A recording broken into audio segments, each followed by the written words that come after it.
I'm sure a lot of you guys remember the old ceremonial hunting tradition of eating the heart out of the first animal you kill. Meat from those organs are among the most nutrient-rich foods on the planet. You can get those same benefits your ancestors craved via convenient daily capsules from Heart and Soil. Find out more at heartandsoil.co. And remember, use code MeatEater for 10% off your purchase. There's nothing like snook hook sets at dawn or catching a tarpon in the moonlight. Find your next fishing trip made easy on fishingbooker.com and experience the magic of the Sunshine State or any other destination on your fishing bucket list. Book a blue water adventure in search of sailfish or go snapper fishing with the kids. With over 6,000 captains and trips to choose from, planning your next one just got a whole lot easier. Download the Fishing Booker app on the Google Play or App Store or visit them online at fishingbooker.com to book your trip today.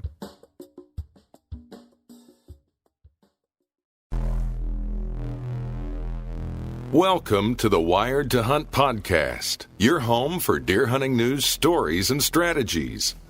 And now, your host, Mark Kenyon. Welcome to the Wired to Hunt podcast. I'm your host, Mark Kenyon, and this is episode number 27. Today in the show, we've got our first repeat guest, the much-requested DIY big buck killer, Dan Infalt. And our topic is how to hunt the dreaded October lull.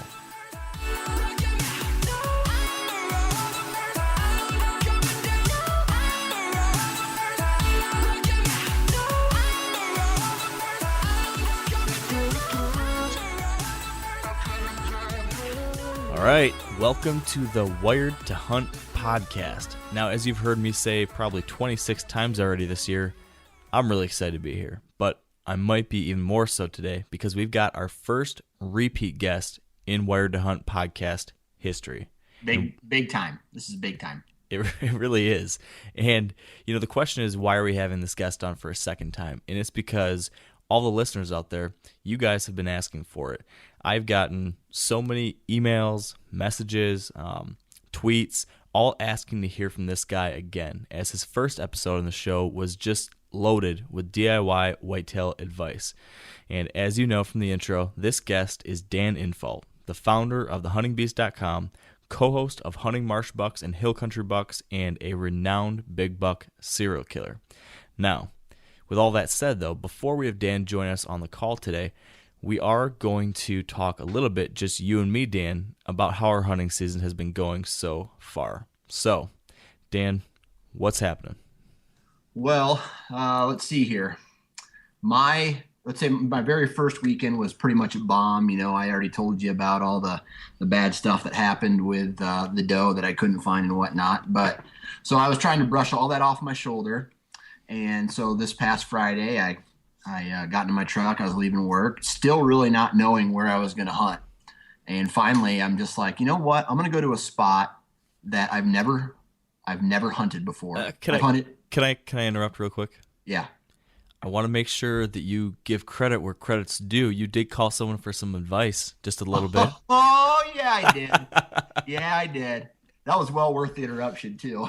I called Mark Kenyon up, and I asked, what question did I ask you? I asked you, how far do you think my scent will travel and then dissipate? And I think we came to the conclusion of somewhere around 150 yards, it becomes so, I don't know, fizzled out that it doesn't spook the deer anymore.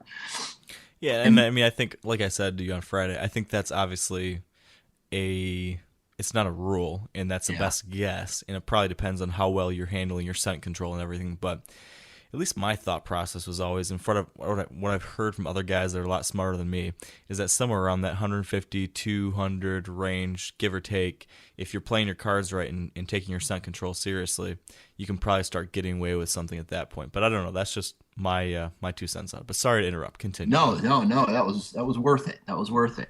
I had to call the master, Mark Kenyon, and we talked a little bit about the wind and where I was going to be hunting. And I was going to be hunting, if you take a circle and you cut it in half, I would have been hunting at the top of the circle, and the deer were going to be coming out at the bottom of the circle and then taking, let's say, if they entered at the 6, they were going to go counterclockwise back up to the 12, traveling through my location. Well, that was what I thought was going to happen, and that's what I had planned for. So Friday night, I get out into the tree, and I saw a badger. Wow. That's it. And the cool thing is I've never seen a badger before. That's cool. I don't think I've ever seen one in the woods either. So there's a first. The rest of the night was a bust. I didn't see any deer. So the next morning, because I always like to hunt an evening and a morning, the wind was pretty much the same, maybe just a little bit different.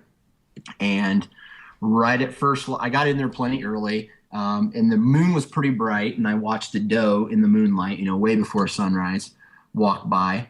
Can I ask you a question? And, yeah. I keep on interrupting you, but I'm curious.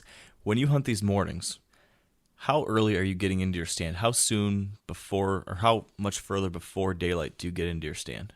I guess it just depends on my access route.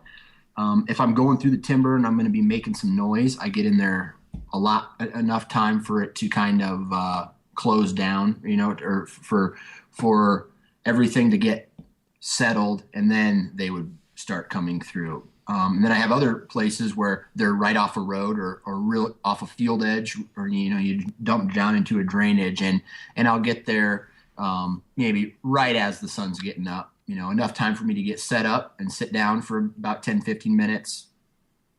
This place that I was going to, I got there probably about 45 minutes early, just because I was going to be traveling the same path that the deer were going to be traveling potentially to get back in or coming to or from this area. So our scent was going to overlap a little bit, and I wanted to give that time to dissipate for when they started moving through the area. Okay.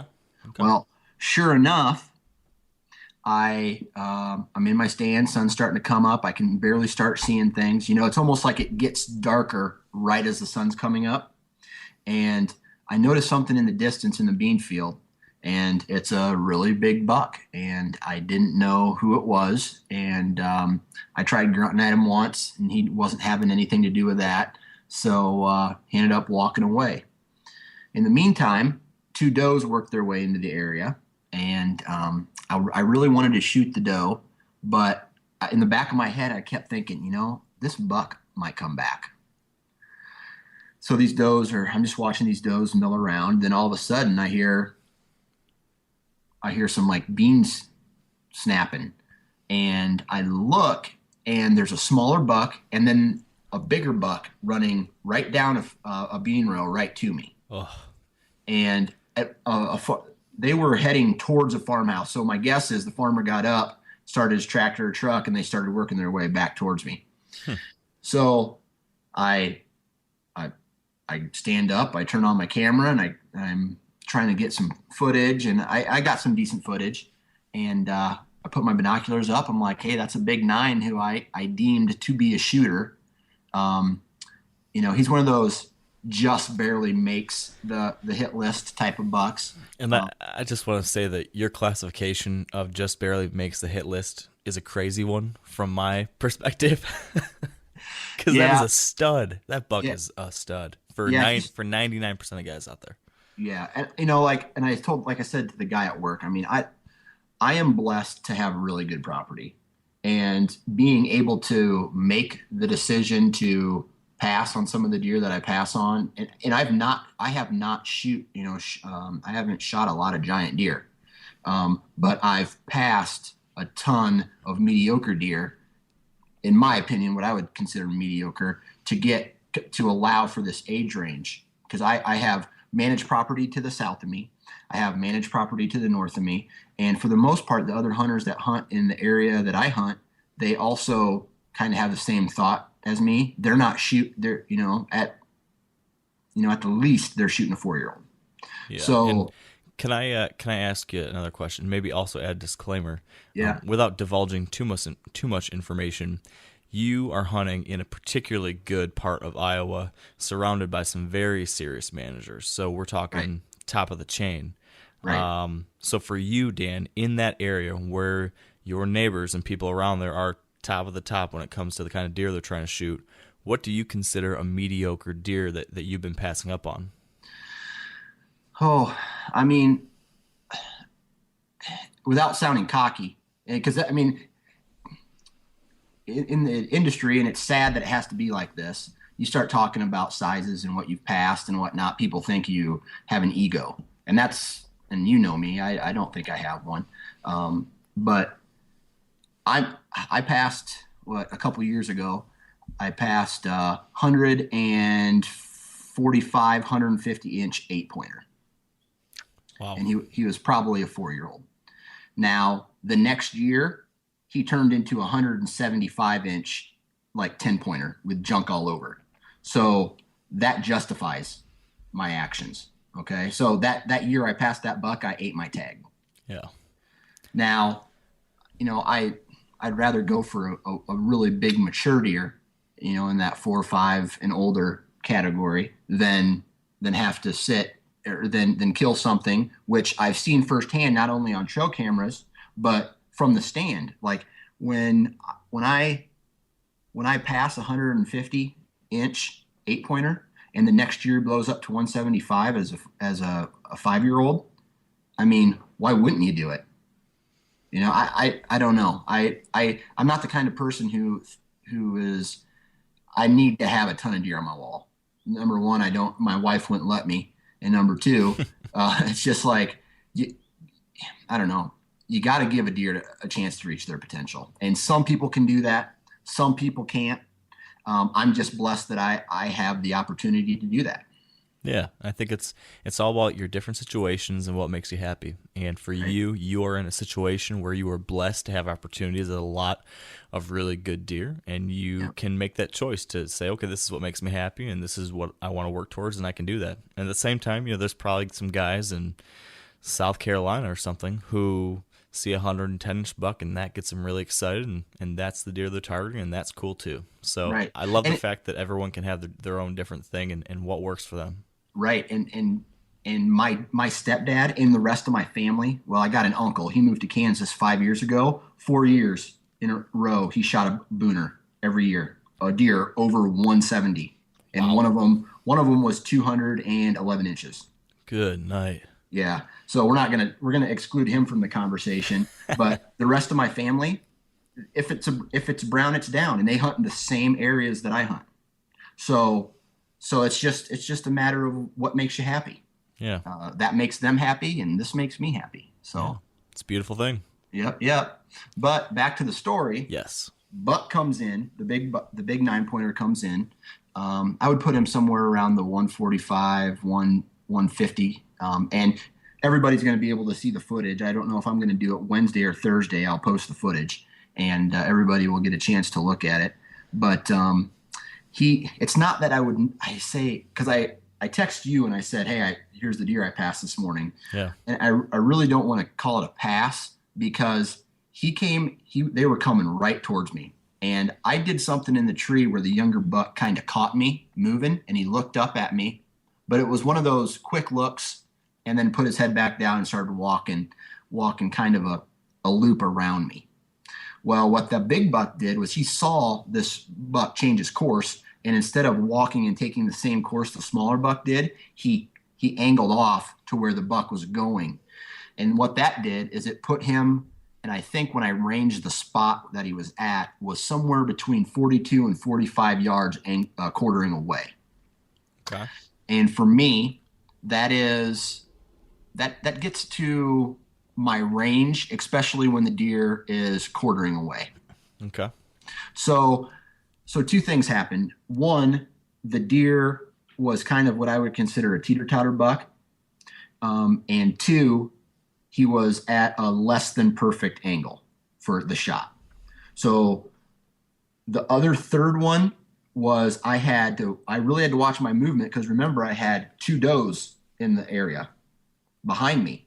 So all these things kind of played their role into me not taking a shot on this deer. So let me ask you this, Dan. If he was at 20, would you have taken that shot broadside 20 yards, standing still, looking the other way? Probably yes. Okay. Probably yes. Okay. All right. Well, I mean, it was an awesome encounter. Yeah, that deer is probably a 4 or 5 year old buck. I have previous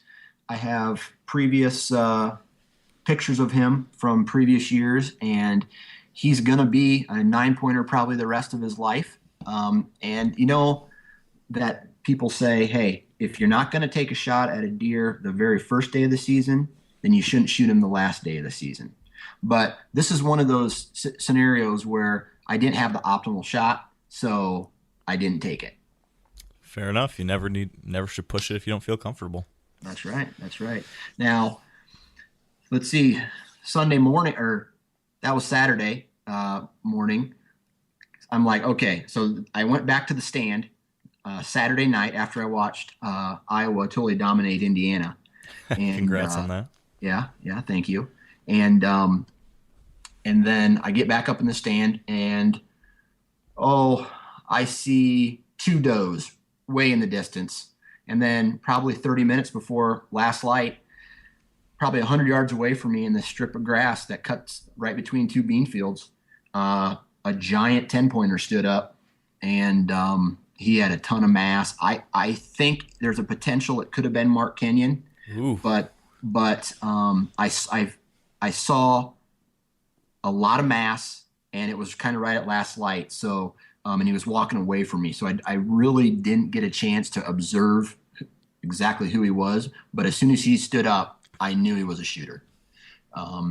And I can't shoot 100 yards. So I tried grunting 1 or 2 more times, and then he was gone. So, of course, Sunday morning, I'm back in the same exact area trying to see. Basically, I'm trying at this point, knowing that I've pretty much worn out my exit and entry route to the stand. I'm now observing the rest of the area, trying to figure out where these bucks are moving, and hopefully, being able to catch something, come back to the bed. And the only thing I saw Sunday morning was 3 does, and then I packed it up and I head home to my wife and daughter. Man, well, you had one heck of a good weekend. Yeah, that kind of. Although there's no deer on the ground, I got it. It feels good to see the caliber of deer that you're actually after, knowing, say, hey, now I can start tweaking my setups. Oh yeah, gosh, I'm just dying to have that feeling. Yeah. I still have not seen a shooter. But you had some company this weekend, right? That is correct. Yeah, this weekend really for me wasn't about trying to see a shooter. It was I had my dad and my good friend Josh down for the weekend, and we were really just trying to get some does on the ground. So it was really about having a good time, spending time together, and hopefully putting some backstraps in the freezer. And unfortunately, things didn't go quite as planned for most of the trip. We had a great time. But Saturday and Sunday, we pretty much got blanked. We were hunting a spot where I thought there was a good number of does, and it was an area that I wasn't worried about, putting 3 guys on and all that pressure, because I wasn't really trying to hunt there for bucks at all. So we hunted Saturday morning and evening again, just to try to get in the woods and shoot a doe. Saturday morning, none of us saw anything. Saturday night, Josh was the only person to see a deer. He just saw a little 6-pointer. So rough first day. But we did have elk chili for dinner, which was a big success. My first chili from my elk from September, so that was pretty cool. And then Sunday morning, headed back to the same area. I saw one little Michigan 11-pointer, which is what we call spikes in Michigan. Yeah. So that was my excitement from the morning. But what was funny is, I really, really badly wanted my dad to get a shot at a doe. And I had him set up on a little patch. He hunts in a ground blind, and he was right on this little strip of cut corn that was just money. It was the only cut corn in the area. The deer should have been flooding to it, really. We got in there early enough that we hoped that he could sneak in there back behind this hill, and he could hunt this little back corner that's hidden, and then hopefully have any deer in the larger field come over that hill and give him a shot. Well, he didn't see anything all morning. So around 10 o'clock, I came out of my tree stand, hiked over to where he was at, and started helping him pack up. And as he's packing up, Josh had walked over from where he was hunting. He's standing on the edge of the field, maybe 30 yards away.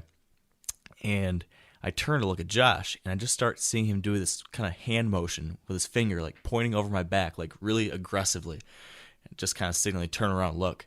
And I turn around, and there's 4 does that just crested the hill like 40 yards away that would have walked right past my dad, giving him just a perfect shot. Oh, no. So if we had been just 10 minutes later, those deer would have came by and my dad would have got a nice shot at one. So that was a bummer. But that's how hunting goes, right? Yeah, I'll tell you what. That you said that. I saw, and according to my trail cameras, and I stayed in the first. Let's see, Saturday morning. I got out of my stand after I saw all that action. They all headed away from me. I got out early. Okay, I got out of my stand, and it was probably somewhere around the 8:30, 9 o'clock mark. And so then Saturday night, when I came back and I saw that big buck stand out of the bed, I go, you know what? I missed him come back to bed. So Saturday morning, or Sunday morning, I waited until like 9:30, and right around the 9:30 mark is when I saw some deer movement. So I witnessed, and according to my trail cameras as well, some late morning movement. Like I have daylight pictures of Mark Kenyon at 9:30. The buck I shot last year, I called Tupac. Him around 9:30. Broad daylight pictures. Wow. Up all on their feet. Jeez. So something was happening out in the woods, and I don't know, everywhere, where these deer were moving late, and I don't know what that is. I think I might. Okay, what's your idea? My idea is, and I didn't actually pay attention to this, I don't remember, but my buddy texted me Sunday morning or Saturday morning, one of the mornings, and said, hey, it's a late setting moon today. So he said the moon is setting late in the morning, which, as we talked about before, typically will result in a little bit later morning activity. So maybe that's what it was. You're right, and it did. And I don't know what it was, and this could have been like the peak of it, but every one of my shooters that I have still on the property, and I think there's 4 of them, 4 or 5, they all were captured on camera on October 7th. Wow. Now that was cold front passing through or anything during that time frame? Or? I don't know. I think it was like right in the middle of that cold front, because it might have been, it would have been Tuesday of this week, Tuesday or Wednesday of this past week. And I was trying to look at the weather. The weather it seemed consistent of the couple previous days. So, hey, you know what? I think I know what it was. What was it? So if it was October 7th last week, which was a Tuesday, they knew that you were recording the Wired to Hunt podcast that day and that you weren't going to be hunting, so they were safe. That's right. See, I bet you some of these deer have iPhones and iPads and technology now. We got to be careful about what we divulge on this podcast, dude. I know. I will not be in the woods this weekend because I'm going to a baby shower. Ugh. I hope that you're not telling the truth. Are you? I'm not. I'm joking. Okay. Like I would go to the baby shower. You kidding me? With that beard that I saw you're wearing right now, you'd be scaring some expectant mothers. Well, we are just about time to welcome our guest onto the show. But before we do that, really quick, I do need to finish my story and give props to Josh because Sunday night he did kill a doe. Awesome. So that was a great ending to the trip. He double lunged a nice little doe, and we got her in the back of the truck and home that night, and he's got some fresh venison. So it did end our weekend on a high note. Perfect. So that said, though, our main topic today is on this upcoming time frame, this time of year right now, the middle of October, that so many people refer to as the October lull. It's impossible. It doesn't happen. It's I know me and you are against each other on this topic. I feel. Well, I don't know about that. I'm more on your camp than I think you think I am. Okay. I'm writing a lot about this week, but I really think that the October lull is not necessarily something that happens by default. But I do think it's something that sometimes occurs. It definitely occurs in some areas due to a number of different factors. Excuse me, I've got the hiccups because I'm drinking a cold beverage right now. Now, I think that a big part of it is increased hunting pressure. So if you're in an area that doesn't have increased hunting pressure, you might not see that lull. But plenty of people are out there hunting a lot, and that causes a self-induced lull. And then there's a couple other different things like changing food sources, changing cover, and all those things just cause shifts in deer patterns. And I think this lull that people experience is many times due to the fact that they're not adjusting to the changing patterns. That's my hypothesis on the whole deal. Gotcha. And I think I'm not too different. I don't think that's too far away from what you believe, is it? Well, yeah, I definitely feel that deer movement can be affected by obviously changing food sources, weather, and pressure. But when I think of a lull, I think of a deer naturally reacting to certain things. And if you're in the wrong spot, you're in the wrong spot. Don't call that a lull. If you're on a cornfield and they combine it and all the food's gone, and the deer go to the next cornfield or stay in the timber and eat acorns, that's not a lull. That's you not being in the right place. And I agree. And if all of a sudden hot temperatures come up and the deer bed down until right at dark, then come out, that's not a lull either. Like when I feel like, I think that lull is honestly, I think it was made up to sell products that to hunters to get them to buy scents and rattling bags and grunt calls and all this junk that you spray, slime and all that stuff to get them to come out earlier when, man, it's nature. You think I'm going to go outside when it's 110 degrees outside? I sweat so bad. No, I'm not. Like I just don't, it's just nature taking its course. I don't know. I just get fired up. I'm so against the lull because I think that was created by someone who hunts the same tree stand every day of the season. And I think I agree. I agree with 100% what you're saying. Yeah. I don't think it's like if all things were equal and no one changed their tactics, it just deer naturally are going to be different or acting different this time of year. No. Numerous studies have proven that deer activity, especially buck activity, steadily increases throughout the month. Yes. But I do think that people are making mistakes that result in them feeling like there's a lull. I think that's right. I think that's a reality.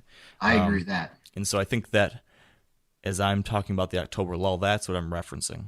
Yeah. And I think in general, this middle October, I want to talk to Dan Infalt about how to hunt the middle of October, leading into the end of October, what many people refer to as the October lull. We're going to get his opinion on what he thinks about that, how we should be hunting, what different ideas and tactics we should be taking to the woods, and a whole lot more. So if you're ready, Dan, I'm going to start referring to you as Dallas so that we don't get everyone all mixed up. And Sounds good. I think it's now time to welcome Mr. Dan Infalt to the show. Let's get him on the phone and he can straighten this out.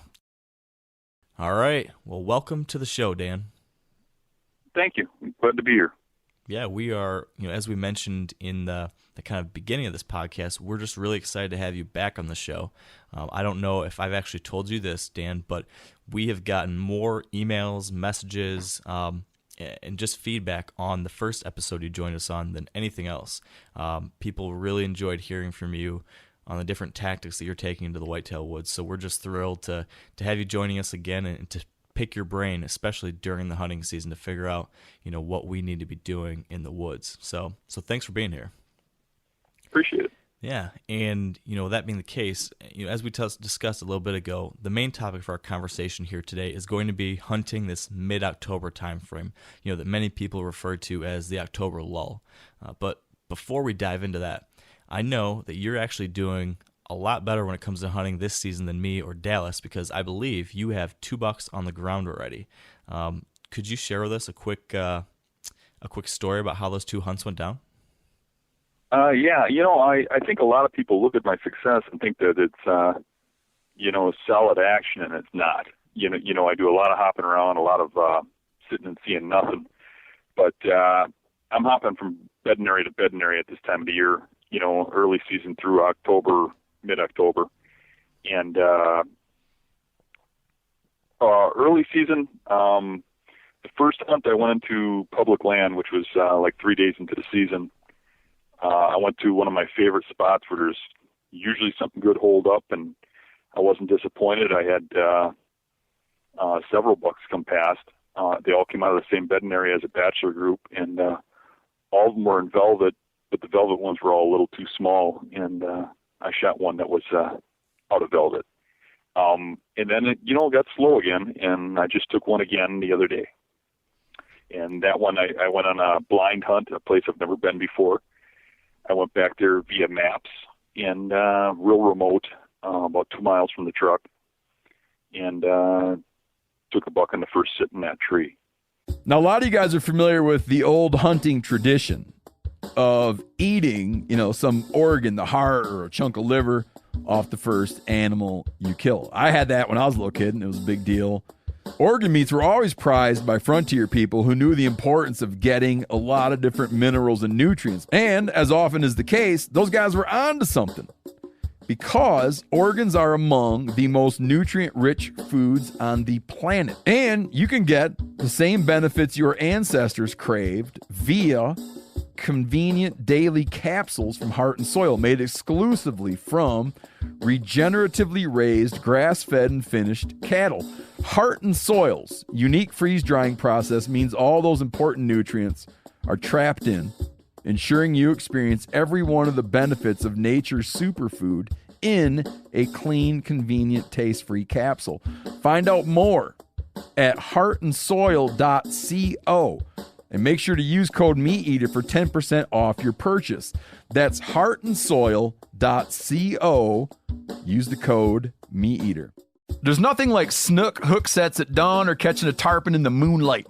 Find your next fishing trip made easy on fishingbooker.com and experience the magic of the Sunshine State or any other destination on your fishing bucket list. Book a blue water adventure in search of sailfish or go snapper fishing with the kids.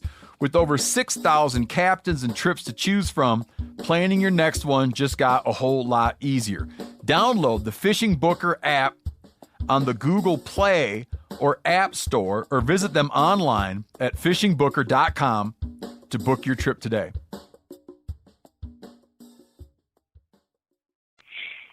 That's awesome. I'm glad to hear that the season started so well for you. Now, on that second hunt, you said you went in blind based purely off the maps. Could you tell us a little bit about what it was you were looking for on those maps that led you to pinpoint this is the spot I got to hunt? Well, this was a swampy area that was a lot of marsh, and in that kind of situation, I look at aerials. If it's more hilly land, I look at topos. So in this case, I was looking at an aerial, and I was pinpointing on points of brush coming off of islands of timber in the swamp, and looking for, small islands of brush that were mixed into the cattails and stuff, which would create bedding. And it looked real good on one side of this island, and I had never gotten back that far. And it was a Saturday, and I had the next day off, so I thought, what the heck? So you just headed in there, set up, and it was the right call, huh? Yeah, this was a property that was a little strange. It wasn't public, wasn't private. It's a conservation property where I would do work for a chance to hunt, and every time I would do 4 hours of work, they put my name in a hat. And that's the property I was trying to draw out of. They got an area that's mapped out and they have different units. And that was the area I was trying to draw, and I got it for October. And I lost my train of thought, sorry. No problem. What was the question? You had just talked about the fact you had drawn that unit, and I was curious about how you ended up setting up there specifically. It sounds like there was a couple islands of cover, and was it just the wind was right to be on that side of the cover, or how did you pick that actual setup? Yeah, actually, we were waiting for the wind to be correct. We needed some sort of south wind, and east would be best, southeast. And we actually got that wind on a Saturday, so we were good to go. That put the wind blowing in from the swamp across the dry land. Okay, awesome. So we did that property kind of in an interesting way, and this is probably something interesting to your viewers. A friend of mine who also hunts the same area drew the same time frame as me, and so we got together before the hunt and drew up a plan. And what I did was I marked all the suspected bedding areas on this map, and we weren't allowed to pre-scout this property. You're not allowed in there unless you're hunting. So I marked everything via map, and we went in and stage hunt our way across. And the way the property is situated, the neighboring properties get a lot of pressure. So the area we're in is the best area. So as we stage our way in, we're actually bumping each bedding area and pushing the bucks further and further back if they're in there. So the further you get in, the better the hunting gets, if that makes sense. So are you purposely pushing through those bedding areas to do that, or are you just saying that by default? By default, yeah. Mm-hmm. Okay. And then if we can't hunt the bedding area, we do bump it on purpose. And I think I've heard you this called stacking bedding areas. Is that right? Correct. Yep. Yeah. So once you stack a bedding area, let's say you've pushed through a couple because you need to get to this farther back piece, and you think you've got more of those bucks in that back bedding area. Are they still going to come out the direction that they came from, or that you came from, or are you trying to move? Let's say you bump them. You're coming in from the south, heading north. They know that the pressure came from the south. Are you then trying to get back around them since you think they'll leave their bedding area to go away from that, or are they still coming back down the direction you came whenever they leave that bedding area? They're going from the bedding area to food, or to, if it was later in the year, to does. They're not, the pressure at the first bedding area. They don't want to be somewhere where their bedding was compromised by a human scent. So they just move to a different bedding area. Basically, they just keep moving, and what I'm trying to do is get close enough to get them in daylight at those bedding areas. Yeah. Okay, this is definitely a topic I want to dive into deeper as we go. But what were you going to say, Dallas? I was going to say, so when you told us there, it's a 2-mile walk back there. So I take it those are all day sits for you, or are they? No. So it's just morning hunts. No, just evening. Evening at this time of year, I don't hunt mornings. I gotcha. On this particular hunt, you can't take ATVs back there or any type of vehicle. And there is some dry land you get to walk across before you hit the swamp, but it's 2 miles from where I park to where we hunted. Wow, that's a hike. Yeah, definitely a hike. What's interesting is we didn't run into bucks in the first hunts until we got to one spot I really liked, but we couldn't get back there until we hunted the spots before it, and we had the correct wind. And when we got that correct wind, it was Mario's turn, to the guy I was hunting with, to hunt the better spot. So he went into that spot, and he had 3 bucks go by. And that was Friday. And then Saturday we went around the backside, to the very far back. And I only had the unit for October. And then somebody else gets it. So as we were going back, we had to cross a river, which is nice because I don't think anybody gets to cross that river except for us, because it's way over boots. But as soon as we got across that river, we jumped 2 bucks, and they both looked to be shooters, and they ran in the direction that we were going. Not hard, just trotted off that way. And when we got around the corner and Mario got set up and I kept going, I went on the back side of that island where I was expecting to find a sign from deer coming out of the bedding I found on the map. And I wasn't very impressed with the rubs. I mean, there was no fresh rubs. There's old ones, but nothing fresh. But there was trails and tracks coming out of the swamp. And I took the property line all the way to as far as I could go. And all of a sudden I saw one real big fresh rub. And I stopped and I started looking at it. And all of a sudden, out of the corner of my eye, I saw movement, and there's a really nice buck walking straight to me. Wow. It's like I got behind the tree and knocked an arrow, and it was about 50 yards out and coming straight at me. And all of a sudden, I hear this commotion to my side, and I look to my side, and there's another buck, and he runs in the swamp, and the first one follows him. And I realized, being that it's only 3 PM, it's probably the 2 bucks I just kicked this direction. So they run back into the swamp, and I go and I turn around, and I go back down to the point of the island where I intended to sit in the first place, but didn't see a lot of sign. And there was 7 trails coming out of the swamp. And one thing that I do when I'm on islands like that is I look in the swamp and I try to determine from a distance what tree is going to be the best tree, where would I be, best off, and what would be the best direction for me to get in there. I think a lot of guys could go in there and walk around, and then what happens is the deer comes out and smells where you were and boogers before you can get a shot. So I always pick that stuff from a distance. And I picked the tree, slipped in there, and I was real happy when I got in there because the sign changed from what was on the island. You could you could see trails coming from all those little plots that I thought would be bedding, all meeting in front of this tree, and there's a big scrape there. So I get up the tree, and a little while later, I hear 2 bucks get up next to me and start sparring. You can't see them because it's so thick in that swamp. Kind of right where I expected them to be, but instead of coming towards me, they went the other way. And out of desperation, I tried grunting to them, and I actually got one of them to turn around and come back. And I'm pretty positive that that's the first 2 bucks that we bumped. I think I bumped them back there, almost got them on foot, and then they relocated to that spot and got up, and I was able to get one to come in anyways and shoot it.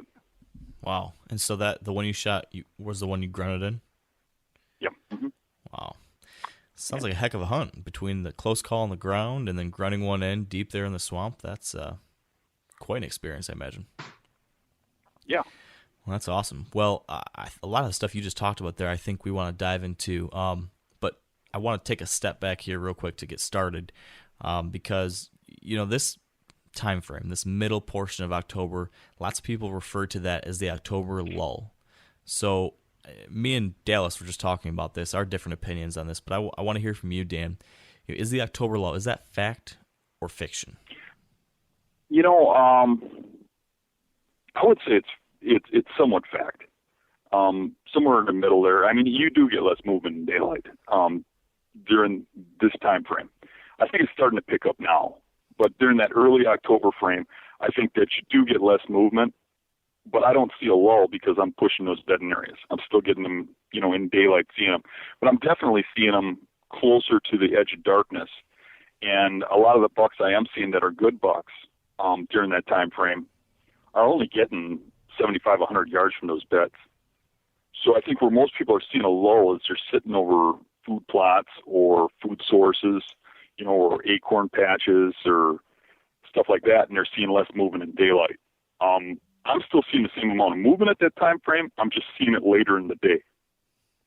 Okay. And what do you think is causing that decline in deer activity that most people are seeing? You said that these deer are staying closer to their bedding areas later. I've got some different ideas, and there's been a number of different hypotheses thrown around there about what caused that later movement or less decreased movement. But what do you think is causing that, Dan? For me, it would have to be a guess. I think some of it has to do with the heat and the fact that they're changing their coats to winter coats, because it almost seems like when that cold hits, that period of time in the evening when it gets cold is when they get up and move. But that's pure speculation on my part. Okay. And I imagine maybe some hunting pressure might cause that too from a lot of people? Yeah, I think so. But, I hunt some spots that don't get much pressure, and I still see it. And I hunt places with pressure, and I see it. So. Okay. Interesting. So then that being the case, this time frame, you said that you're still seeing that activity because you're pushing it close to beds and close to bedding areas. And I think, that is, I'm sure, something I want to talk about here. And are there any other major tactics other than that you're employing this time of year to get close to those deer, or does your entire strategy revolve around those bedding areas at this time? I would never say my entire strategy revolves around any one thing. But there's one tip I'd love to give your listeners that they probably haven't heard before. Okay. And this is going to sound a little weird to you, but I guarantee it's true.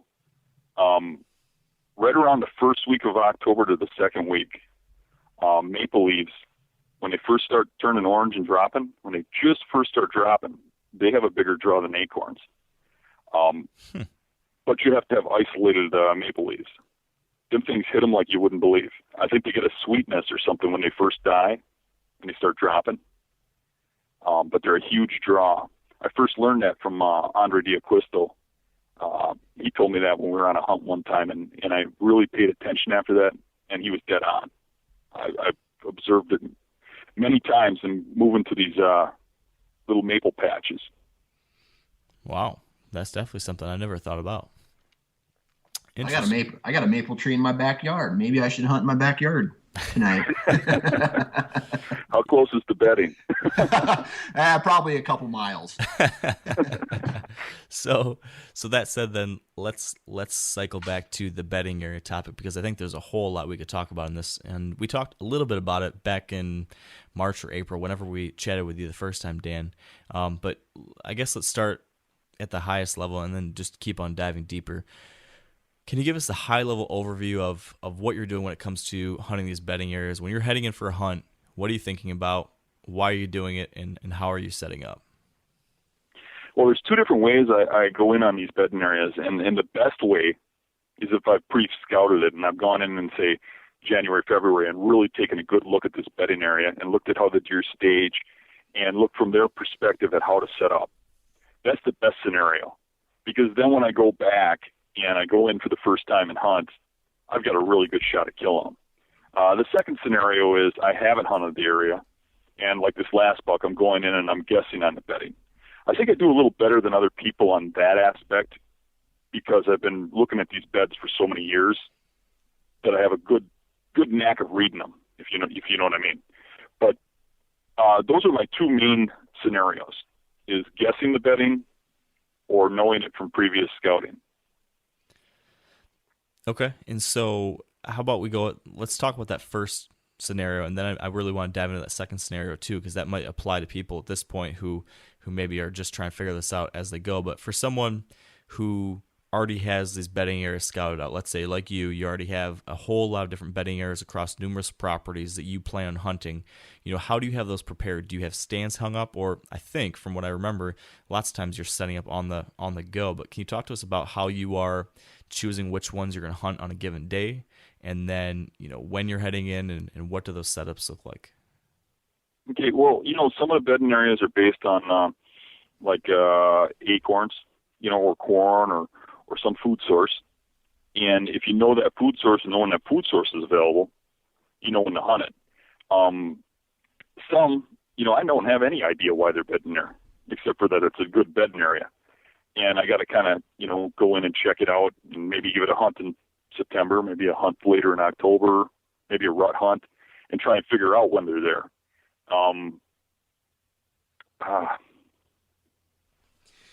Are you using wind direction at all to help make that decision? Is that from what absolutely. But there's one thing about wind is it's more important on the hill country direction-wise than it is in swamps. A lot of times in swamps they bed on these points and fingers and little patches, not based on the wind at all. So you can have the wind in your face and really do well. But in like hill country, they bed on that leeward side on the points and such. So you got to play that wind a little bit. You got to play that off wind if you're going to get them on the uphill side, which is a lot better than hunting downhill, because then you get the thermals busting you. So yeah, wind plays a huge direction. Wind plays a huge factor in choosing where you're going to hunt and why, and more so than just keeping your wind from getting to the buck. In a lot of cases, they bed in a certain position because of the wind. Can you tell us a little more about that last part there? Why they bed in a certain area? There's a lot of different opinions on this. Bucks will enter a bedding area with the wind in their face, or they'll bed with the wind over their backs, or they'll only leave with the wind in their face. What's your take on that, on how deer use the wind when choosing where to bed and how to leave their bed and approach the bed in the first place? That's a good question, and one I hear a lot. And as you can imagine, I've observed a lot of deer going in and out of beds. And the overall majority of them come into a bed by circling around and J-hooking and smelling from downwind. They just don't feel comfortable going in there for some reason without the wind in their face. So it makes it kind of difficult to hunt those bedding areas in the morning, because they kind of come in from a different direction each time. So those trails you see at the bedding areas are usually the deer leaving the beds, not going into them, because they come in kind of weird. But when they leave those beds, I don't see any relation to the wind whatsoever. What I do see is, if the wind is not in their favor, if it's to their back, they come out a little more cautiously and a little slower, but they still go the direction they want to go. So then when you're choosing where to set up, you're not thinking about where will a buck want to go in the evening. You know, you're hunting in the evening, so you're not thinking about where's he going to want to go based on the wind. You're just thinking about this morning, what was the wind direction that would cause him to move into this bedding area. Is that right? Yeah, that's true to a degree. I mean, like I said, a lot of the swamp bedding is regardless of the wind. Yeah. But if it is a wind-specific bed, yeah, I'm certainly thinking about, if he's bedded there in the morning. However, I've seen bucks get up and move when the wind changes during the day. So that can have a bearing on it too. So you might want to be set up on where the wind is now or where it's going to be in the evening. Okay. I got a question for you. You mentioned earlier that you're not hunting mornings this time of year. Can you elaborate on that a little bit? Why you're not spending time in the stand in the mornings? Well, as you can imagine, I've been hunting these beds like this for many, many, many years. What I've found is when I go into these bedding areas in the morning, kicking the bucks out of the bedding areas before daylight. They're already bedded. What I see during daylight in the mornings at this time of the year is usually immature bucks or does. The mature ones are already bedded. Okay. All right. Now, is that the same for your marsh and your hill country? Oh, yeah. Mm-hmm. Yeah. Okay. See, now me, on the other hand, I love hunting mornings.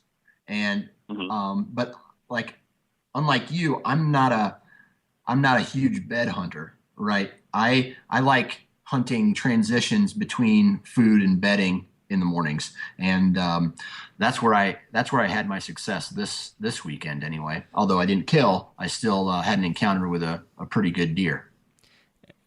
And we've talked about this a lot, Dallas. And I think maybe, again, I probably already mentioned this on previous episodes, but I continue to wonder if this is, again, because of the differences in pressure between, what Dan might be hunting and what I might be hunting in Michigan or Wisconsin versus, the properties that you're there on Iowa. I don't know. I got to comment on this. A friend of mine, Andre D'Acquisto, has shot in a lot of big bucks. Matter of fact, if you put him in the books, he has more Boone and Crockett's with a bow than anybody in the world. And I noticed that he's killing a lot of those big bucks in the mornings. He loves hunting mornings. And I was interviewing him for something I was doing. And I said, I got to ask you, how do you keep killing these bucks in the morning? And I told him the problem I had, that I'm kicking them out of their beds and stuff. And he said to me, Dan, I got the same issue. But look at the dates when I killed those deer. He says, I'm waiting for the moon to be overhead before I go in there. He says, and when I have a moon overhead in the morning, within the first hour of daylight, he says, those bucks get back to those beds at gray light, and I'm able to shoot them in daylight.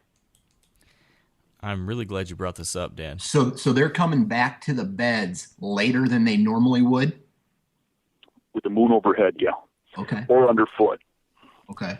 So can you... He seems to think that the overhead moon has a little more influence than the underfoot one. But I'm not so sure. Can you go into this a little more for people that might not be as familiar with underfoot, overhead, or all these different moon time frames? I know you published something on your website, these moon dates that tend to lead to earlier movement in the evening or later movement in the morning. Could you just explain that in detail for us? Because the whole moon thing is something that so many people have questions about and so many people don't really understand. So can you give us your whole kind of 101 on that piece? Okay.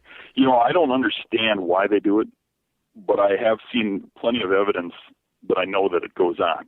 And there's more movement when the moon is straight up or straight down. There's more movement with buck movement. And when that happens, in the last couple hours of daylight or the first couple hours of daylight, you get more buck movement or more deer movement overall. It's hard to notice on the public lands I hunt, but the few times I was over by Andre's hunting managed land, you could set your watch to what time the food plots would fill up based on the moon chart. And it was amazing to just sit back and watch that. Where I got my information from is Jeff Murray. He passed away a few years ago, but his family still puts out a chart. I think the chart's like $5 or $10. They sell it on his website, which if you just search Jeff Murray Moon Guide, you'll find it. I don't believe all of his principles about where to hunt and stuff like that. Obviously, I'm pushing bedding areas, and he's talking about when they're in food sources and stuff based on the moon. My thing is the movement based on the moon overhead or underfoot.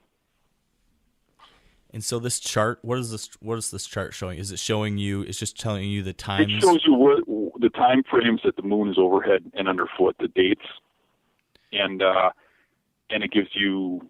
He has like a hot thing on there for time frame, but I think you can get that information free too. You can just search it online, and there's different charts different people have out there, but some other people have different ideas on moon charts and moon position and stuff too. So you can get kind of confused if you start searching it in other sources. And you've put some of that on the Hunting Beast, right? If I found that, could I link to that? Yeah, absolutely. It's stickied up on the top of the deer hunting forum. I put down the dates and times that I feel are the best for daylight movement. Okay. I also put down, based on the moon, when the rut cruise time should be. Okay, interesting. And so, again, based on these charts and the rising and setting of the moon, this is, if you see one of these charts or one of these time periods falling within that same time period of first light or last light, those are times when you might get that earlier or later movement. And so that might be a time, even in the middle of October, to push into one of these, push in closer to a bedding area or one of these hotter spots, because you might just get a couple extra minutes of movement, right? Correct. And really, I mean, if you can get 10 extra minutes of movement, they can get a long ways in 10 minutes. Yeah, for sure. Definitely. So now how about our second scenario that you mentioned a while back, Dan, which was if you haven't pre-scouted an area. Let's say there's a guy listening to the show right now, and he's thinking to himself, okay, I'm having horrible success right now. I've been hunting field edges, and I'm not seeing any bucks, but I hear Dan is telling me to try to push closer to some of these bedding areas. For that guy that hasn't done the preseason scouting, all he has is, what he knows about his property and some maps. How can he go about finding these bedding areas and then, making those moves? How are you doing that, and what should he know, this other guy? Okay, that's real terrain specific, but say it's a marsh, a cattail marsh. To me, that's the easiest thing to read because you can see it visually so easy. If you looked at a cattail marsh and you look at the timber edge where it meets the cattails, you got this straight edge of trees meeting cattails. And somewhere along that line, you're going to see like a finger of trees go out, or a point. Right at the point, the tip of that finger, I guarantee you there's going to be a good buck bed. You see these little islands, like little brushy points that come off. And guarantee you at the tip of that, there'll be a buck bed. And when you look at a swamp and you start filling that whole thing with timber, you're going to see the same stuff. It's just harder to visualize because you're going to be able to see the different colors and the different types of trees. The hardwoods look different than the tamaracks and such, right? And it's going to be the same thing. You're looking at those island tips. You're looking at those changes in the contour, that straight line along a hard transition of thick meets, open. And when you start hunting the public land, you've got to start looking for the remoter transitions so that you're not sitting there hunting where everybody else is hunting, because people will follow those transitions too, like a trail. So you got to try to find the remote ones that people don't go to. Now, if you get into hilly terrain, then you're looking for points and fingers and stuff like that. Okay. And you're using a topo. Now, a lot of you guys are familiar with the old hunting tradition of eating, some organ, the heart or a chunk of liver off the first animal you kill. I had that when I was a little kid, and it was a big deal. Organ meats were always prized by frontier people who knew the importance of getting a lot of different minerals and nutrients. And as often is the case, those guys were onto something, because organs are among the most nutrient-rich foods on the planet. And you can get the same benefits your ancestors craved via convenient daily capsules from Heart and Soil made exclusively from regeneratively raised, grass-fed, and finished cattle. Heart and Soil's unique freeze-drying process means all those important nutrients are trapped in, ensuring you experience every one of the benefits of nature's superfood in a clean, convenient, taste-free capsule. Find out more at heartandsoil.co and make sure to use code MeatEater for 10% off your purchase. That's heartandsoil.co. Use the code MeatEater. There's nothing like snook hook sets at dawn or catching a tarpon in the moonlight. Find your next fishing trip made easy on fishingbooker.com and experience the magic of the Sunshine State or any other destination on your fishing bucket list. Book a blue water adventure in search of sailfish or go snapper fishing with the kids. With over 6,000 captains and trips to choose from, planning your next one just got a whole lot easier. Download the Fishing Booker app on the Google Play or App Store or visit them online at fishingbooker.com to book your trip today. So I've got my topo, and I've found a finger coming off a ridge, or maybe if I'm in a marshy area, I found that finger of timber or of high ground that pushes into the swamp. Am I just gonna find that spot on the map, decide, okay, I know that there's a hot food source on the other side of this, so there's a decent chance he might be bedding out in that finger. I'm gonna try to get as close as I can and set up on any random day, or maybe on one of those moon days? Or is there anything else that he needs to be thinking about before moving in to try to hunt that bed he thinks is there? Well, what I do is if I'm pretty sure there's going to be a bed there, or I think there's going to be a bed, I just hunt it. If I can get within 100 yards, I'm sure I can get a chance at that buck in daylight. If there's a spot where I can't get that close to that buck, can't get close enough to that bed, I got to hang back like 200 yards or so, that's the spot I save for that moon day or that cold front that comes in that gets them to move a little earlier. Those are the days I save for that. Otherwise, I'm hunting those spots one after another, pushing as close as I can. Because hunting this way, you're not going to see bucks every time. They got different bedding areas. They're all over the place. And what I'm doing is I'm trying each bedding area. And once your scent's in there, they're going to stay out of there for a while. So it makes the other bedding areas better. So you just keep, hopping around and hitting these things. And you're going to have a few that don't pay off. And the more of an amateur you are at it, the more you're going to have some that don't pay off. And you just got to keep hitting it until it works. And the hardest part for a guy who doesn't hunt like this is keeping up his confidence level. Because, like I said, even I'll go 5-6 hunts without seeing a deer. But I guarantee you, in the long run, I'm seeing more big bucks than most guys. How long did it take you to take your philosophy of this style of hunting? I mean, how many years have you been hunting? When did you start hunting? And how long did it take you to get to the point where you're like, this is how I'm hunting? That's a good question. I've been hunting my whole life. I think it was sometime in the mid-'80s. I had a buck that I really wanted to get. It was in a time frame when there wasn't very many big bucks, and it was a nice buck. And he was outsmarting me. And I really made an effort to figure him out in the winter time and found all his bedding areas and started hunting that way. And, the next year I killed him with a shotgun by walking into each one of his bedding areas real slow, sneaking in until I ran into the right one, jumped him, and shot him. And from then on, back in the 80s, I've just been perfecting this. And I wouldn't say I'm done yet. I probably won't be done when I die.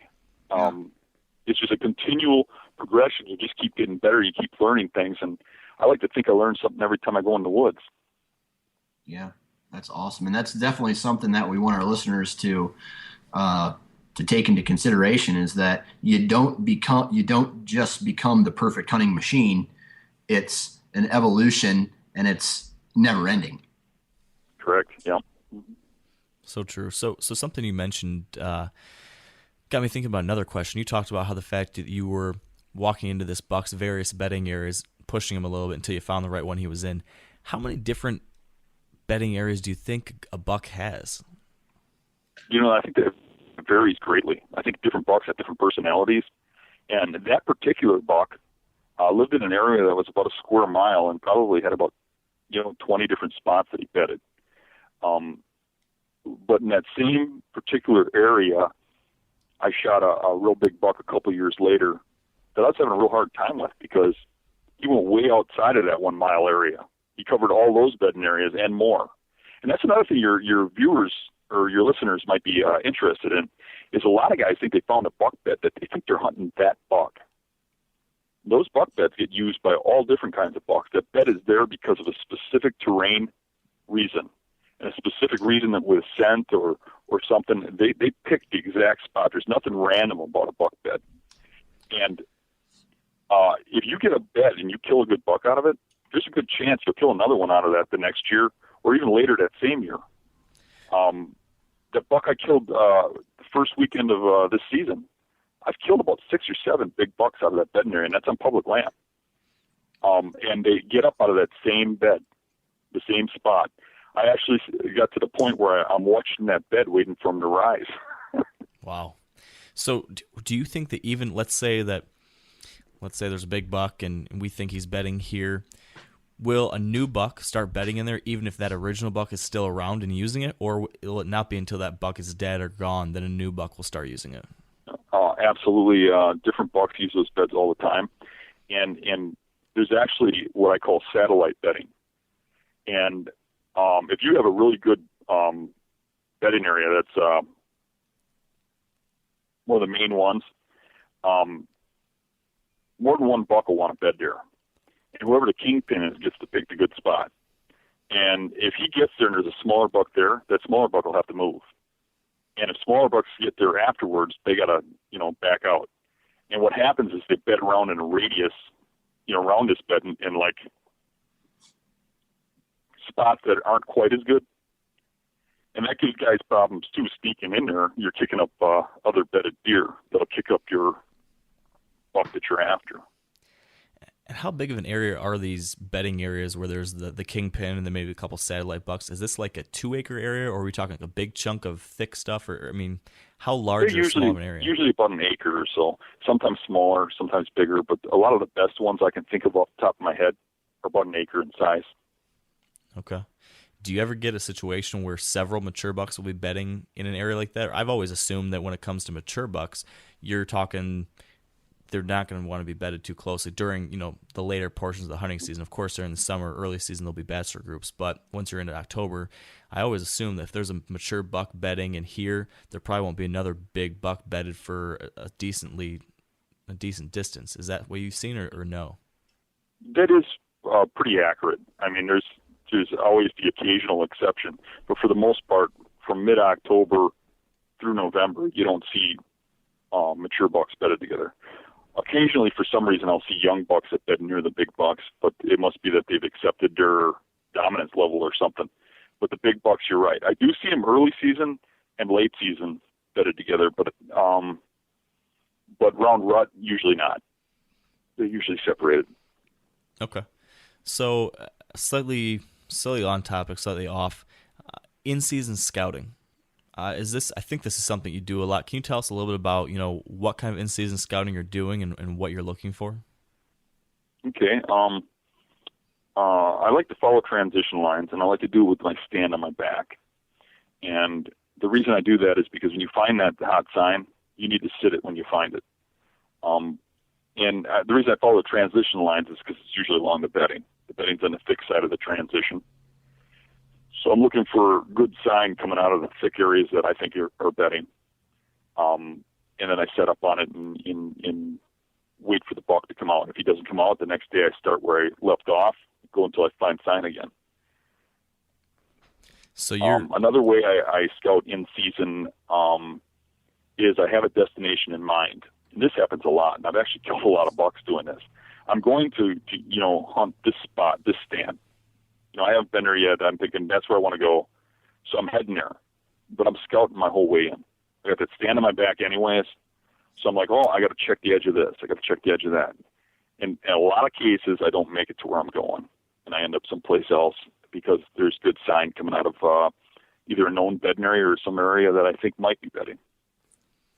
So I think we talked a little bit about this last time we had you on the podcast, but for people that maybe missed that one, what is that sign that you're looking for that would make you say, "Oop, I got to hunt here right now"?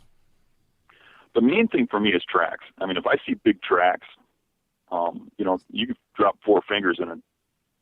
That's great. And if there's tracks going in both directions, I really get excited on one trail. But in a lot of cases, you can't see the tracks. So you're hopefully you can find a fresh rub or some scrapes or something. But rubs, that's kind of a funny subject because a lot of guys look at the diameter of the tree, and that's got some weight to it. But what really matters to me is the height. Mature bucks rub much higher off the ground than younger bucks. And when those rubs get waist high or higher, that's really gets me going. Okay. I think I've definitely seen the same thing, and I've always, like you said, people always assume it's the size of the tree. But I keep hearing more and more people give that advice of looking at the size of it and maybe to a degree the severity of how it's rubbed up too. If there's one that's just torn to pieces, at least I haven't seen that be done by a smaller buck. But it's interesting to look at those things. Are you paying any attention to the direction of where that rub is facing, or do you think that's kind of irrelevant to how you're going to hunt that kind of sign? If it's along the transition, I'm assuming that the buck's coming out of the transition in daylight, whether the rub's going in or out. Okay. Another thing too is I think a lot of people at this time of the year, that's a big confusion thing because right now those rubs are popping up all over the place. The leaves are dropping so you can see for further distances. So a lot of people are noticing rubs right now. And I see a lot of guys on the public land set up in the middle of a hardwood because there's a really good rub line or a bunch of rubs or one that's really huge. You'll see a stand right over the top of it. You got to remember a mature buck, especially on public land, 85 or 90% of his movement is at night. So it's most likely that rub was put there in the middle of the night. So you still got to relate that sign back to, bedding or someplace close to where he beds because that's where he lives in daylight. Yeah, that's a great point. And I think this is something that we talked about that's not just relevant to this time of year, but also during the rut. And when we had chatted, Dan, for the recording for the Rules of the Rut podcast that we launched, we talked about the fact that a lot of people make this mistake during the rut is hunting that rut hunting sign or that rutting sign like rubs or scrapes, when actually during the rut they're not necessarily making those things as much. They're focusing on does or travel or whatnot. So it's interesting that repeatedly people paying too much attention to the sign that's being created during night that just keeps popping up as a mistake that I think a lot of us need to think about and try to make sure we're not making, because it's easy to do. You see that and you think, wow, I know there's a big deer here. I need to get in on this, but it's kind of an illusion. Right. So let's take this to the worst case scenario, maybe. So let's say we're trying this tactic out. We're trying to push in close to a bed, and we bump that buck. We see it get up and run off when we're heading in there to try to get set up. What do you do, Dan? Do you still hunt it? Do you move in closer? Do you leave that area for a while? What should somebody do if they bump? I've had that situation happen a few times, and each time it's different. If I bump into a buck and my wind's blowing right to him, and he jumps up and he barrels out of there, it's over. I'm packing up. I'm going to a different spot. But in a lot of cases, I'm sneaking into a bedding area, and they're bedded a little too far up. They're not exactly where I thought they'd be, and they bust me. They don't know what I am. They get up and they trot off. I'll go in there and set up anyways. And I've had them come back like a half an hour later, sneaking back to their bed, thinking whatever it was, walk past. If they get your scent, I think it's done. But a visual or just some sound, I don't think they know what you are, especially if you're in camouflage. I think they just know something was up and it spooked them a little, and they come back. They don't always come back, but I think it's worth a shot. And Andre kills a lot of bucks, and I've had some action this way too by Andre purposely kicks them out of their beds, takes a look at them, sees if he wants to shoot them, hangs a stand, and then comes back the next morning and shoots them when they come back. So I think if they don't get your scent and they don't know you're a human, I think that it's not that big of a deal. I've also kicked up satellite deer that run right through a bedding area. I go set up anyways, and just before dark, a big buck will get up right where that deer ran through and come in. Interesting. So you mentioned the infamous bump and dump that I've heard so many people talk about. Can you share with us, if someone actually wants to try doing something like that on purpose, like Andre does, can you share with us any tips for how to actually make that work? Well, in my opinion, it works best if you bump them in the evening so that they get up and they don't relocate in the new bed, so that they go off and they stay up. They wander around someplace, get back into their routine, do their thing, and just out of habit go back to the same bed. I think if you bump them in the middle of the day, they might have a tendency to relocate at a different bed, and maybe they go back to that one after the night's over. It might be a good idea to, bump them before a moon day, so the next day they're coming back a little later. Okay. And are you setting up? You're setting up for that next morning hunt, correct? So you bump them in the evening, but then you're expecting them to come back the next morning. Correct. And then are you just trying to be downwind of where you? Well, I guess you have to think about how he's entering that bedding area. So we talked earlier about how you believe they're J-hooking. So you're trying to anticipate how they might J-hook to get downwind of their bed, and then try to be right off of that. Is that right? Right, and that gets a little complex, but yes. And I'm trying to figure out where they're going to come into that bed, and make sure I'm not going to get winded. Is basically the scenario. So I'm trying to determine, okay, the wind's going to be this way. He's going to come from downwind. How am I going to get in here and kill this thing without him busting me? Yeah, it's like you said, complex. Because there's that potential that he's going to go around you yet if you're too close to the bedding area. Correct. And if you're too far, he gets in between you. Yeah. And you get down and you spook him. Now on the hills, they tend to come in at in the bottom third, and then when you get straight downwind of that bed, they go straight up to the bed. But you kind of got to figure out which way they're going to come from, and then hook up. That seems to be the easiest one for me to figure out is the hill ones, because they always seem to come from the bottom of the hill. It's definitely one of those high risk, high reward type hunts that is pretty intriguing to a lot of people. Right. I do far more damage in the evenings personally. It's just easier to figure out. It's easier to do without blowing it. I don't want to put all my eggs in one basket and kick them out in the morning, or have the infamous bump them and never ever ever see them again. Yeah, you definitely don't want that one. So I've got one final question for you, Dan, because we are coming up here on time. This is actually pretty long for us. You mentioned Andre a couple times, and he's the founder of Lone Wolf Tree Stands, and like you said, he has killed a tremendous number of really big bucks. And there's a lot of people that are always really interested in how he does this, and I know that you're pretty close to him. Could you share with us what you think what's Andre's real key to success? How is he killing all these big deer? If I had to give one thing that he's got that makes him deadly, it's going to sound a little goofy to you, but I totally believe this. I believe it's his confidence. He believes he's going to be successful. He goes in aggressively and does what he has to do to get the job done.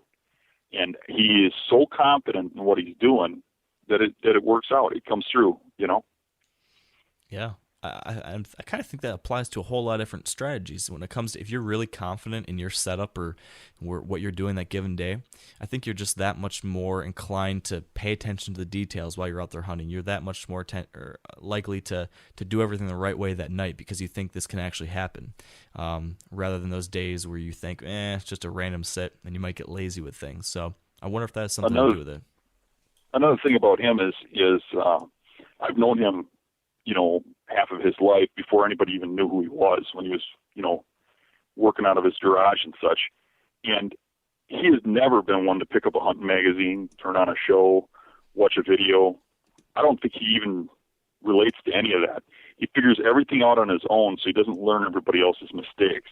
And some of the stuff that he did hunting early on when we were younger, hunting together, just blew my mind. Like, he would walk into bedding areas and kick the bucks up so they'd be on their feet that night so they wouldn't be nocturnal, and then go hunt them someplace else and actually kill them.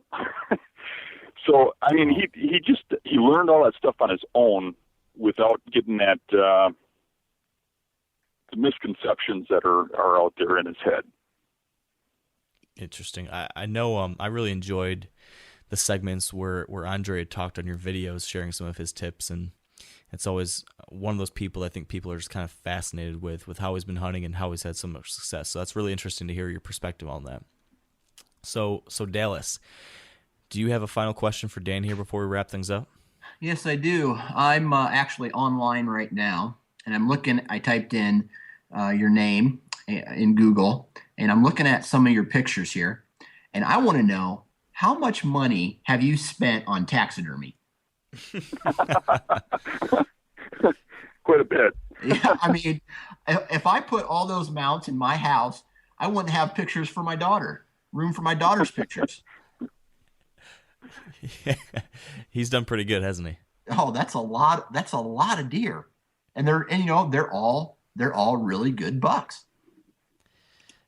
Dan, I'm curious. That being the case, we just asked you what you thought the real single one key to success for Andre Quista was. What would you say your single, if there was one thing that you do better than most or that you really hang your hat on? And maybe it's related to what we've been talking about here today, but what do you think that one thing is that is your biggest key to success? I think it would be understanding how deer bed and how to manipulate them. Yeah, I've definitely have learned from you so much on that topic, and I can definitely see how that's helped you kill a lot of deer in the past, and I'm sure it'll help you kill a lot of deer in the future. So, I'll tell you what, there's all these products and gimmicks that are out there that they say help people kill bigger bucks or whatnot. I would buy Dan's Mojo, and if you just would like wring out your sweat into a bottle, I would buy that from you, just so I could get any type of better advantage. I mean, because you got it together, man. That's what I can say. Appreciate it. Well, Dan, I think that's a perfect way to end this out. We appreciate you joining us, Dan, so much for the second time, and just thank you. We're excited to chat with you in the future. Hopefully, again, we're excited to see how the rest of the season goes for you, and thank you for joining us. Yeah, definitely. Good luck the rest of the season. Yeah, for sure. All right, Dan, we'll talk to you soon. Okay, bye. Bye-bye. With that said, if you'd like to hear more from Dan Infalt, check out our recently released Rules of the Rut 2.0 ebooks and podcast package, as Dan contributed several articles to those books and is interviewed for the podcast series. You can find more details at wiredtohunt.com/episode 27, along with the rest of the show notes and links from today's episode. Also, as always, if you've been enjoying the podcast, we would, of course, really appreciate it if you could leave us a rating or review on iTunes. Big thanks to everyone who has already done that. And finally, we'd like to thank our partners who help make this show possible. Big thanks to Sitka Gear, Trophy Ridge, Bear Archery, Redneck Blinds, Carbon Express Arrows, Huntsoft, Lacrosse Boots, Big & J Long Range Tractants, and the Whitetail Institute of North America. That all said, thanks for taking a little bit of time out of your day to be with us. It's an amazing time of year to be a whitetail hunter, and I hope you've been able to take advantage of it. I wish you all the luck in the world on your next hunting trip. And as always, stay wired to hunt.